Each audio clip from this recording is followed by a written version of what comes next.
Hi friends, my name is Mohit and welcome to my YouTube channel Tech Support. Friends, today we will learn how we can connect a standalone system to domain system. This thing. So guys, I have one Windows 10 machine which I have connected to the network, and you can see that I'm just connecting one that CMD IP config.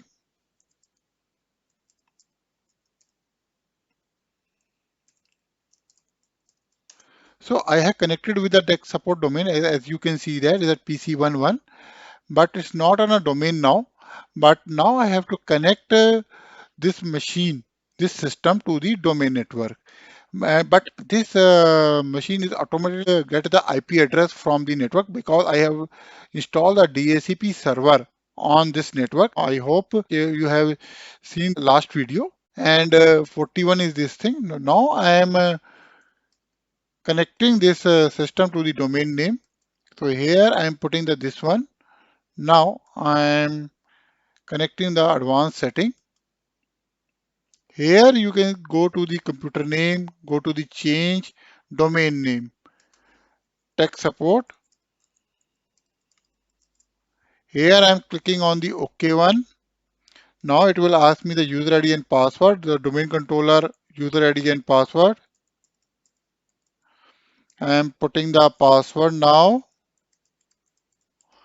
So clicking on the OK one, connected.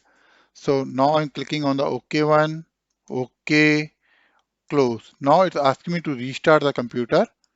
So here you can also see that now it's showing the pc1.techsupport.com. So when system will be restarted, so we will see that the system will be connected with the domain controller.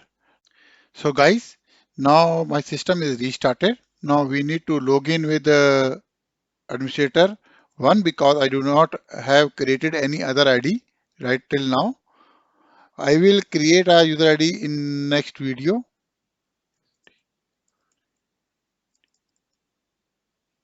Okay, taking the one.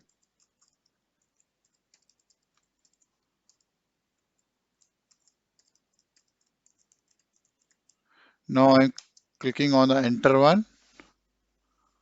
So now it's login in my system and in the domain system. So guys, here you can see that. And no, wait. Let me correct the resolution now. So here I am putting this full screen, keep changes. Now close. Now you can see that my system is connected on this thing. Now we will go to the server one. On a server, you can see that here is my scope one, lease. Here you can see it's showing the my PC one. Oh, my Galaxy one is also connected with this network. Okay, because my system is connected with this router also. So now we will also check the AD1. AD, here we will go to the AD1, Active Directory, Users and Computers. The PC1 is already showing. Okay, now we will also check the DNS one. Let's see that this. So see, you can see that the same PC1 is also connected with our DNS manager. So guys, I hope you understand my video. If you like my video, then please share it with your friends.